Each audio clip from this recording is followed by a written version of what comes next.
რა მოლოდინი აქვს მოსახლეობას 2014 წელს. ბათუმელთა ნაწილი ფიქრობს, რომ ლურჯი ცხენის წელიწადი ქვეყნისთვის მშვიდობისა და კეთილდღეობის მომტანი იქნება. ვფიქრობ, რომ რაღაც უკეთესი იქნება, იმიტომ რომ ქვეყანა მაინც ვითარდება ნებისმიერ შემთხვევაში და ამიტომ ჩემის აზრით რაღაც უკეთესობა უნდა იყოს ალბათ. ყველაფერი უკეთესობისკენ მიდის.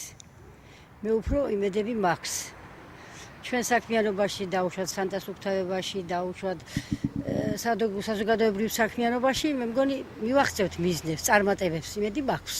ყოველ ახალ წელს ადამიანებს საერთოდ აქვთ უფრო უკეთესის მოლოდინი, ვიდრე იყო წინა წელს და ეს წელიც აი ეგეთია, თან ცხენის წელია, უფრო მოქმედი და მე პირადად ვფიქრობ, რომ 2014 წელი ბევრად უკეთესი იქნება ვიდრე სხვა წლები. ეკონომიკური მდგომარეობის გაუმჯობესებას დამატებით სამუშაო ადგილებს და ინვესტიციების ზრდასელის გამოკითხულთა ერთი ნაწილი. მეტი სამუშაო ადგილების გაჩენა, ინვესტიციები, რაც მოსახლეობას აწუხებს ძირითადად ეს მოლოდინები. მე მგონი ქვეყანაში რაღაცა დადებითისკენ შეიცვლება, ინვესტორები უფრო შემოვლენ, რაღაც ეკონომიკური წინსვლა იქნება. ჩვენი რესპონდენტები ყურადღებას ასევე ერთ ტენდენციაზეც ამახვილებენ.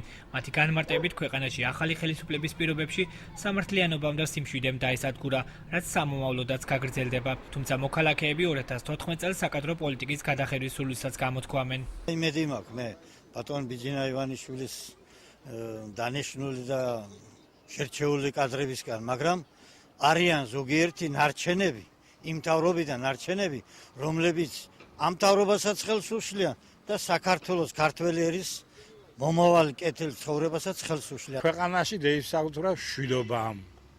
აღარ არის საშიშროება იმის, რომ ვინმე დაგაყაჩაღებს, ვინმე ბიზნესს აგართმევს, ვინმე ფულს შეგაწერს, აღარ არის შიში, ადამიანი თავისუფლად ლაპარაკობს. გამოკითხულთა შორის იყო ისეთები, ვინც ფიქრობს, რომ ქვეყანაში კეთილდღეობას რიგითი ადამიანები თავად შექმნიან, თუ კი ხელისუფლება ამის წინაპირობებს შექმნის. დათო ლორიას აზრით არ აქვს მნიშვნელობა, ვინ იქნება ხელისუფლების სათავეში.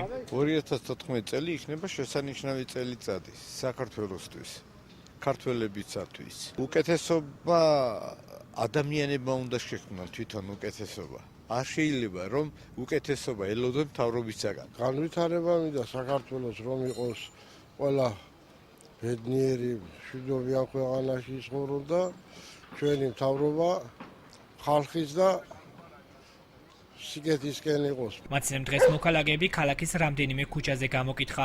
50-მდე რესპონდენტი სხვადასხვა ასაკობრივი ჯგუფების გათვალისწინებით შეირჩა.